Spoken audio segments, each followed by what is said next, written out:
నమస్తే, నా పేరు హారిక. బిల్కిస్ బానో గ్యాంగ్ రేప్ కేసులో 11 మందికి క్షమాభిక్షను రద్దు చేస్తూ సుప్రీంకోర్టు ఉత్తర్వులు జారీ చేసింది. దీని గురించి మనతో మరిన్ని విషయాలు షేర్ చేసుకోవడానికి దాము బాలాజీ గారు ఉన్నారు. ఈయన సీనియర్ జర్నలిస్ట్, అలాగే విశ్లేషకులు.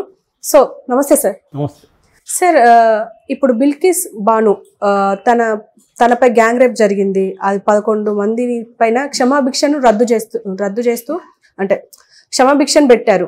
దాన్ని సుప్రీంకోర్టు రద్దు చేస్తూ ఇలా తీసుకొచ్చింది. మరి దాన్ని ఏమంటారు? బిల్కిస్ బానో అనేది దేశాన్ని కుదిపేసిన ఒక సంఘటన. ఇది 2002లో జరిగింది. అంటే అంతకుముందు గుజరాత్లో ఏంటంటే గోద్రా ట్రైన్ ఇన్సిడెంట్ జరిగింది. ఆ ఇన్సిడెంట్, ఆ బర్నింగ్ ఆఫ్ ద గోద్రా ట్రైన్లో హిందువులు చనిపోయారు. సరే, అది ఎలా జరిగింది ఏందనేది ఇప్పుడు దీనికి సంబంధించింది కాదు. సో ఆ సంఘటన తర్వాత ఒక్కసారిగా ముస్లింల మీద విపరీతంగా హిందూ మతోన్మాద శక్తులు విరుచుకుపడి గుజరాత్లో ఒక మారణ హోమాన్ని క్రియేట్ చేశాయి. అందులో భాగంగా బిల్కిస్ బానో అనే ఒక ఆమె, వాళ్ళది వచ్చి రందీపూర్ అనే ఒక విలేజ్, దహోడ్ జిల్లాలో గుజరాత్లో. ఆ విలేజ్కి 30-35 మంది సాయుధ మోకలు వెళ్ళి అటాక్ చేసాయి. అందులో వీళ్ళ ఇంటి మీదకి వెళ్ళి వీళ్ళ ఇంట్లో వీళ్ళ 2 ఏళ్ల కూతురుతో పాటు 14 మందిని చంపింది ఈ మోక మొత్తంగా. అందులో వీళ్ళ ఫ్యామిలీ మెంబర్స్ అందరూ ఉన్నారు, సిస్టర్ ఉన్నారు, బ్రదర్ ఉన్నారు, అందరూ ఉన్నారు. సో మొత్తంగా 14 మందిని ఓచకోత కోసి చంపారు. దాంతోపాటు ఈమె మీద ఈ 11 మంది సామూహిక అత్యాచారం చేశారు. ఆ టైంలో ఈమె 5 నెలల ప్రెగ్నెంట్ కూడా, గర్భిణి. సో ఇది దేశాన్ని కుదిపేసిన సంఘటన అప్పట్లో. సో దీని తర్వాత ఆమె, ఇది వచ్చి మార్చి 3, 2002లో జరిగింది. మార్చి 4వ తేదీ ఆమె ఫిర్యాదు చేసింది పోలీస్ స్టేషన్లో. చేస్తే మొత్తం వ్యవస్థ అంతా కుమ్మక్కైంది. పోలీసులు, డాక్టర్లు, పంచనామా చేసిన డాక్టర్లు అందరూ కుమ్మక్కై దీంట్లో ఎటువంటి సాక్ష్యాధారాలు లేవని ఈమె ఫిర్యాదుని పోలీసులు రిజెక్ట్ చేశారు. దాంతో ఈమెకేం చేయాలో తెలియక నేషనల్ హ్యూమన్ రైట్స్ కమిషన్ని ఆమె మార్చి 27వ తేదీ నేషనల్ హ్యూమన్ రైట్స్ కమిషన్కి ఆమె అప్పీల్ చేసింది. నేషనల్ హ్యూమన్ రైట్స్ కమిషన్ సుప్రీంకోర్టులో పిటిషన్ వేసింది. ఇక్కడ గుజరాత్లో న్యాయం జరిగే అవకాశం లేదు. గుజరాత్లో మొత్తం పోలీసులు కూడా ఈ మారణ హోమంలో పార్టిసిపేట్ చేశారు. సో బీజేపీ అండ్ హిందుత్వ సంఘాలైన వైహెచ్పి కావచ్చు, బజరంగ దళ్ కావచ్చు, ఇవన్నీ కుమ్మక్కైపోయినాయి. కాబట్టి ఇక్కడ ఇన్వెస్టిగేటింగ్ ఏజెన్సీస్ ఏవి కూడా ఇండిపెండెంట్గా వర్క్ చేసే పరిస్థితి లేదు. అందుకని ఈ రాష్ట్రం మీద నమ్మకం లేదు అని సుప్రీంకోర్టుకి ఎన్హెచ్ఆర్సీ వెళ్ళింది. ఆగస్టు 2, 2003న సుప్రీంకోర్టు ఈ కేసుని ముంబై అంటే మహారాష్ట్ర హైకోర్టుకి ట్రాన్స్ఫర్ చేసింది. సిబిఐ ఎంక్వైరీకి ఆదేశించింది. సో సిబిఐ దీని మీద విచారణ జరిపి జనవరి 21, 2008న ఈ 11 మందిని అత్యాచారం కేసులో ఇంకొక 12 మంది, అందులో 5 మంది పోలీసులు, 2 డాక్టర్లు కూడా ఉన్నారు. 7 మందితో పాటు ఇంకొంతమంది, మొత్తం 12 మంది ఈ హత్యాకాండలో పార్టిసిపేట్ చేసినట్టుగా ఆధారాలతో సహా సిబిఐ కోర్టు, స్పెషల్ కోర్టుకి పెట్టింది. దాని తర్వాత స్పెషల్ కోర్టు జనవరి 21, 2008న ఈ మొత్తం 11 మందికి కాను లైఫ్ ఇంప్రిజన్మెంట్. ఇండియాలో చాలామందికి తెలియంది ఏంటంటే లైఫ్ ఇంప్రిజన్మెంట్ అంటే అర్థం లైఫ్ ఇంప్రిజన్మెంటే అంటే జీవితాంతం ఉండాల్సిందే. చాలామంది ఏమనుకుంటారంటే 14 ఏళ్ళకి బయటకు రావచ్చు అనుకుంటారు. లైఫ్ ఇంప్రిజన్మెంటే 14 ఇయర్సే కదా అని అడిగేవాళ్ళని నేను చాలామందిని చూస్తాను, హైలీ ఎడ్యుకేటెడ్ కూడా. ఎందుకంటే ఈ అభిప్రాయం ఎందుకు ఉంటుందంటే జనరల్గా 14 ఏళ్ల తర్వాత సినిమాల్లో మనకు చూపిస్తారు, 14 ఏళ్ల తర్వాత వాళ్ళు బయటకు వచ్చేస్తుంటారు. ఇది మిస్కాన్సెప్షన్ అనమాట. యావజ్జీవ కారాగార శిక్ష అంటే 14 ఏళ్ళే అని నమ్మేవాళ్ళు చాలామంది ఉన్నారు. నిజానికి 14 ఏళ్ళు కాదు. ఇండియాలో యావజ్జీవ కారాగార శిక్ష అంటే చనిపోయే వరకు అక్కడ ఉండాల్సిందే, ఆ మనిషి చనిపోయే వరకు. దాన్ని యావజ్జీవ కారాగార శిక్ష అంటారు. కాకపోతే ఏంటంటే 14 ఏళ్ల తర్వాత జనరల్ ఆమ్నెస్ట్ అని, రెమిషన్ అని రకరకాల పేర్లతో పిలుస్తారనమాట. ఒక స్టేట్ గవర్నమెంటు 14 ఏళ్ల తర్వాత జైలు అధికారులు ఎప్పటికప్పుడు అక్కడున్న ఖైదీల్ని అసెస్ చేస్తారు. అంటే వీళ్ళు సత్ప్రవర్తన కలిగి ఉన్నారా లేదా అనే దానికి కొంత క్రైటీరియా ఉంటుంది. వాళ్ళు రోజు ఇచ్చిన పని కరెక్ట్గా చేయడం,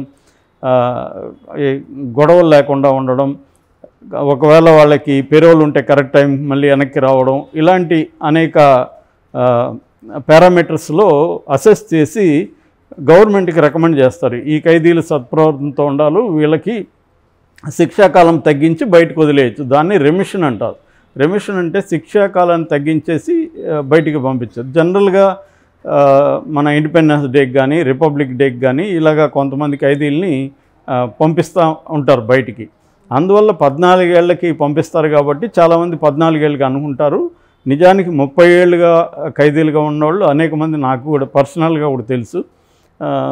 ఇప్పుడు ఫర్ ఎగ్జాంపుల్ మన చిలకలూరిపేట బస్సు దగ్ధం కేసు ఒకటి ఉంది. 23 మంది ఆ బస్సు దగ్ధంలో చనిపోయారు 93లో. సో చలపతిరావు విజయవర్ధనం అని అప్పటి నుంచి ఇప్పటి వరకు కూడా వితౌట్ పెరోల్ కూడా ఇవ్వలేదు వాళ్ళకి. 30 ఏళ్ళుగా వాళ్ళు జైల్లోనే ఉన్నారు వితౌట్ పెరోల్ కూడా వాళ్ళకి శాంక్షన్ చేయలేదు. అంత కఠినంగా శిక్ష అమలు చేశారో ఆ ఇద్దరికి. ఒక ఎగ్జాంపుల్కి చెప్తున్నా, ఇలాంటి మంది చాలామంది ఉన్నారు దేశంలో. సరే, ఈ వీళ్ళకి అలాంటి పనిష్మెంట్ వేసింది, లైఫ్ వేసింది ఈ అత్యాచారం చేసిన వాళ్ళకి. మిగతా 12 మందికి 3 ఏళ్ళ జైలు శిక్ష వేసింది. దీని మీద వీళ్ళు బాంబే హైకోర్టుకి వెళ్ళారు. బాంబే హైకోర్టులో వీళ్ళ ఈ 11 మందికి మాత్రం శిక్షను కింది కోర్టు చేసిన శిక్షను అది ఖరారు చేసింది. అయితే మిగతా 7 మంది అక్యూజుల్లో 12 మందిలో 7 మంది అక్యూజులను మాత్రం వదిలేసింది. మిగతా 5 మందికి శిక్ష వేసింది. అక్టోబర్ 23, 2017న వీళ్ళు ఈ ముద్దాయిలు ఎవరైతే ఉన్నారో వాళ్ళు సుప్రీంకోర్టుకి వెళ్ళారు. హైకోర్టు తీర్పుని మీద అప్పీల్కి సుప్రీంకోర్టుకి వెళ్ళారు. సుప్రీంకోర్టు కూడా వీళ్ళ పిటిషన్ని డిస్మిస్ చేసింది. అంటే హైకోర్టు ఇచ్చిన జడ్జిమెంట్ని అది కూడా విత్హెల్డ్ చేసింది అనమాట. దాని తర్వాత వీళ్ళు అప్పటి నుంచి జైల్లోనే ఉన్నారు. జనవరి 23 ఈ గుజరాతీ గవర్నమెంటు ఈ 11 మందికి రెమిషన్ ఇచ్చి బయటకు వదిలేసింది. అంటే గుజరాతీ గవర్నమెంట్ ఏం చేసిందంటే మధ్యలో ఇది బాంబే హైకోర్టు కాబట్టి బాంబే హైకోర్టుకి పెట్టారు. గుజరాతీ గవర్నమెంట్ ఇవ్వాలా మహారాష్ట్ర గవర్నమెంట్ ఇవ్వాలని. దాని మీద సుప్రీంకోర్టుకి వెళ్తే సుప్రీంకోర్టు గుజరాత్ గవర్నమెంట్ ఇవ్వచ్చు అని సుప్రీంకోర్టు చెప్పింది. సో ఆ ప్రకారంగా వీళ్ళ కమిటీని ఫామ్ చేశారు. ఆ కమిటీలో కూడా బీజేపీ ఎమ్మెల్యేలు బీజేపీ నాయకులే ఉన్నారనేది ఒక విమర్శ ఇప్పుడు రాజకీయంగా. సో ఈ జూలైలో వాళ్ళని జూలై 23 ఈ 11 మందిని రెమిషన్ కింద బయటకు వదిలారు. వీళ్ళని బయటకు వదలగానే ఊరూరా వీళ్ళకి సన్మానాలు చేశారు. విహెచ్పి వాళ్ళు పూలమాలలు వేసి సన్మానాలు చేసి వీళ్ళు సంస్కారీ బ్రాహ్మణులు అని కూడా వీళ్ళని పిలిచారు. అంటే వీళ్ళు ఒక గ్రేట్ ఘనకార్యం చేసినట్టుగా ఒక గొప్ప దేశభక్తుల్లాగా వాళ్ళకి సన్మానాలు చేసి ఆ వీడియోలు కూడా రిలీజ్ చేశారు. ఇందులో ఒక అతను అడ్వకేట్గా కూడా ప్రాక్టీస్ మొదలుపెట్టాడు.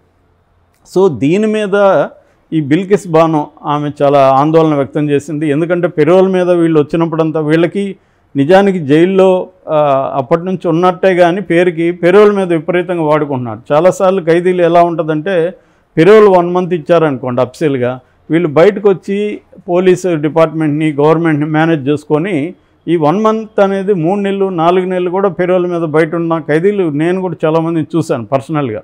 అలా మేనేజ్ చేసుకుంటారు. For example MV Ramana Reddy NTR పీరియడ్లో ఆయన హత్య కేసులో యావజ్జీవం పడితే ఆయన మొత్తం జీవితంలో 5 ఏళ్ళు కూడా లేదు జైల్లో, లైఫ్ లాంగ్ ఉండాల్సిన ఖైదీ. రామారావు గవర్నమెంట్ ఆయనకి హెల్ప్ చేసింది, తెలుగుదేశంలో ఉన్నాడని. ఆయన ఎప్పుడు చూసినా బయటే ఉండేవాడు పెరోల్ మీద. అలాగా రాజకీయంగా తమకు ఇంపార్టెంట్ అయిన వ్యక్తుల్ని ఏదో ఒక కారణం చెప్పి పెరోల్ మీద వదిలేస్తారు. వీళ్ళని కూడా అలాగా పెరోల్ మీద వదిలేరు. పెరోల్ మీద వెళ్ళిన వీళ్ళు ఈ బిల్కిస్ బానోని బెదిరించడం, వాళ్ళ బంధువులను బెదిరించడం ఇవన్నీ కూడా చేసేది. ఆమె నిత్యం భయంలోనే బతుకుతున్నానని ఇంటర్వ్యూలో చెబుతుంది. సో ఇప్పుడు వాళ్ళు బయట వస్తే నాకు థ్రెట్ ఉంది, ఇది అన్యాయము అని ఆమె ఆక్రోశిస్తుంది. దాంతో ఆమె సుప్రీంకోర్టుని అప్రోచ్ అయింది. సుప్రీంకోర్టు ఇప్పుడు ఏం చెప్పిందంటే గతంలో సుప్రీంకోర్టు ఇచ్చిన తీర్పు కూడా తప్పు, అయితే సుప్రీంకోర్టు అలాంటి తీర్పు ఇవ్వడానికి సుప్రీంకోర్టుని మిస్గైడ్ చేశారు అనేది కూడా ఇప్పుడు సుప్రీంకోర్టు చెప్పింది. సో ఈ 11 మందిని ఫస్ట్ రెమిషన్ ఇచ్చే అధికారం గుజరాతీ గవర్నమెంట్కి లేదు. ఎందుకంటే కేసు అంతా జరిగింది మహారాష్ట్ర హైకోర్టులో. కాబట్టి మహారాష్ట్ర గవర్నమెంట్ ఇవ్వచ్చు కానీ గుజరాతీ గవర్నమెంట్ ఇవ్వడానికి అసలు హక్కు లేదు. సో గుజరాతీ గవర్నమెంట్ ఇవ్వడం కరెక్ట్ కాదు. రెండోది, ఇది మామూలు ఖైదీలకి మాత్రమే ఈ రూల్ వర్తిస్తుంది, కానీ వీళ్ళు ఒక మారణకాండ ప్లాన్డ్గా చేసిన ఒక మారణకాండ, ఇది మారణ హోమం. ఇది ఇటువంటి ఒక మారణ హోమం, సామూహిక అత్యాచారం, అది కూడా 5 నెలల ప్రెగ్నెంట్ మీద చేయడం అనేది అసాధారణమైన నేరం. ఇది అసాధారణమైన నేరాలకి జనరల్గా ఇచ్చే రెమిషన్లు కానీ అవి ఆ హక్కులు అనేవి వీళ్ళకు ఉండవు అని కూడా సుప్రీంకోర్టు వ్యాఖ్యానించింది. సో వీళ్ళకి 2 వారాలు టైం ఇచ్చింది, 2 వారాల లోపల వెళ్ళిపోవాలి అని టైం ఇచ్చింది. ఇప్పుడు వీళ్ళు మళ్ళీ మహారాష్ట్ర గవర్నమెంట్కి అప్పీల్ చేసుకోవచ్చు. ఒకవేళ మహారాష్ట్ర గవర్నమెంట్ ఇస్తే అప్పుడు ఏం జరుగుతుందనేది చూడాలి మనం. రెమిషన్ అనేది మళ్ళీ మహారాష్ట్ర గవర్నమెంట్ శాంక్షన్ చేస్తే ఏం జరుగుతుందనేది మనం చూడాలి. బేసిక్గా అయితే అన్ని వైపుల నుంచి ఈ సుప్రీంకోర్టు తీర్పుకి ఒక అప్పలాజ్ అయితే వస్తుంది. ఎందుకంటే గ్రేట్ తీర్పు ఇది, ఒక అన్యాయాన్ని సరిదిద్దడానికి సుప్రీంకోర్టు చేసింది. బీజేపీ గవర్నమెంట్ ఏంటంటే గుజరాత్ ఎన్నికలను దృష్టిలో పెట్టుకొని వీళ్ళని బయటకు వదలడం, వీళ్ళని హీరోల్లాగా ప్రొజెక్ట్ చేయడం, ఇవన్నీ చేసింది. ఇది పొలిటికలీ మోటివేటెడ్ వ్యవహారం. సో ఇది అన్యాయం. ఎందుకంటే సామాన్య ఖైదీలు చాలామంది 30 ఏళ్ళుగా 40 ఏళ్ళుగా జైళ్ళల్లో ఉన్నారు. వాళ్ళకి ఎవరికి కూడా ఈ రూల్ వర్తించట్లేదు. ఇది స్పెషల్గా బీజేపీ ప్రభుత్వం చేసి వాళ్ళని హీరోలుగా బయట ప్రొజెక్ట్ చేస్తూ ఉంటే దానివల్ల ఇన్స్పిరేషన్తో మరిన్ని సామూహిక అత్యాచారాలు చేసే అవకాశం ఉంది. ఎందుకంటే సామూహిక అత్యాచారాలు చేసిన వాళ్ళని హీరోలుగా బయట ప్రొజెక్ట్ చేస్తుంటే నిజానికి వాళ్ళు దోషులుగా కోర్టులు తీర్పు ఇచ్చాయి. వాళ్ళు గిల్ట్ ఉండాలి యాక్చువల్గా, మనం తప్పు చేసామని. అది కాకుండా వాళ్ళు మేము గ్రేట్ ఘనకార్యం చేసినట్టుగా వాళ్ళని సన్మానించడం కరెక్ట్ కాదు అనే విమర్శలు వస్తున్నాయి. దాన్ని సరిదిద్దింది సుప్రీంకోర్టు అని సుప్రీంకోర్టుని పొగుడుతున్నారు. కానీ మళ్ళీ వీళ్ళకి ఏమన్నా మహారాష్ట్ర గవర్నమెంట్ మళ్ళీ రెమిషన్ ఇస్తుందా అనేది మనం చూడాలి. Okay sir, thank you.